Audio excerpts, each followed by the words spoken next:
Hi అండి, అందరికీ నమస్కారం. ఇప్పుడిప్పుడే మరొక ముఖ్యమైన అప్డేట్ అయితే రావడం జరిగింది. అదేమిటంటే ఉద్యోగులకు బిగ్ న్యూస్ అయితే రావడం జరిగింది. ఏప్రిల్ 1 నుండి కొత్త పెన్షన్ స్కీమ్ అమలు అంటూ ఇప్పుడిప్పుడే మరొక ముఖ్యమైన అప్డేట్ అయితే రావడం జరిగింది.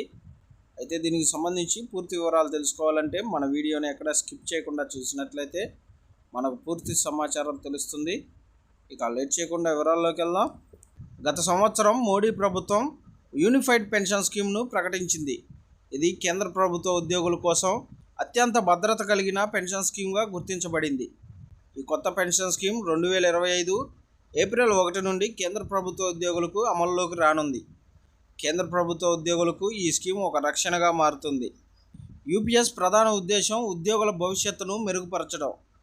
కేంద్ర ప్రభుత్వ ఉద్యోగులందరూ యూపీఎస్ను ఎన్పీఎస్తో పాటు ఎంపిక చేసుకునే అవకాశం ఉంటుంది.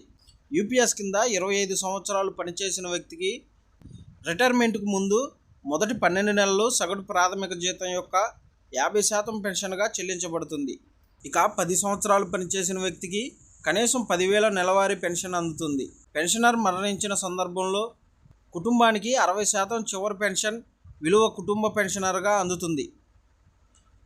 2004 నుండి కేంద్ర ప్రభుత్వం పాత పెన్షన్ స్కీమ్ను రద్దు చేసి ఎన్పీఎస్ను ప్రారంభించింది.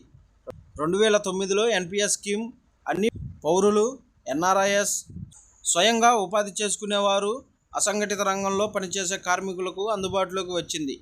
ఉద్యోగుల జీతాల నుండి ఒక నిర్దిష్ట మొత్తం కట్ చేసి మార్కెట్ ఆధారిత పెట్టుబడులలో పెట్టబడుతుంది. రిటైర్మెంట్ సమయంలో పెట్టుబడులలో 60% వరకు వేయవచ్చు. మిగతా 40% అన్యాయాలు పెన్షన్లుగా మారుతుంది. అలా పెట్టుబడుల ద్వారా నెలవారీ పెన్షన్లు చెల్లించబడతాయి. ఓపీఎస్కి భిన్నంగా ఎన్పీఎస్లో నిర్ధారిత మొత్తాన్ని గ్యారంటీ చేయడం లేదు. ఇది మొత్తం పెట్టుబడులపై ఆధారపడి ఉంటుంది. ఇవి స్టాక్ మార్కెట్ మరియు ఇతర పెట్టుబడులలో పెట్టబడతాయి. ఎన్పీఎస్కి ముందు పాత పెన్షన్ స్కీమ్ ఉద్యోగులకు వారి రిటైర్మెంట్ తర్వాత ప్రత్యేక ప్రయోజనాలను అందించేది. ఓపీఎస్ కింద కేంద్ర ప్రభుత్వ ఉద్యోగులు వారి చివరి జీతం ఆధారంగా పెన్షన్ పొందేవారు. ఇది సమగ్ర ప్రభుత్వ పథకం ద్వారా అందించబడేది.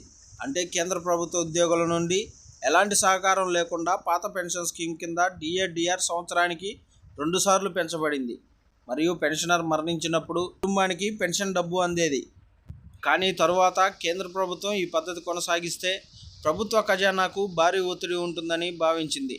అందుకే 2003లో పాత పెన్షన్ స్కీమ్ రద్దు చేసి ఎన్పీఎస్ను ప్రారంభించింది.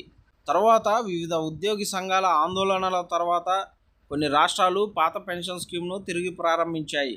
కానీ కేంద్ర ప్రభుత్వం ఆ ప్రతిపాదనను అంగీకరించలేదు.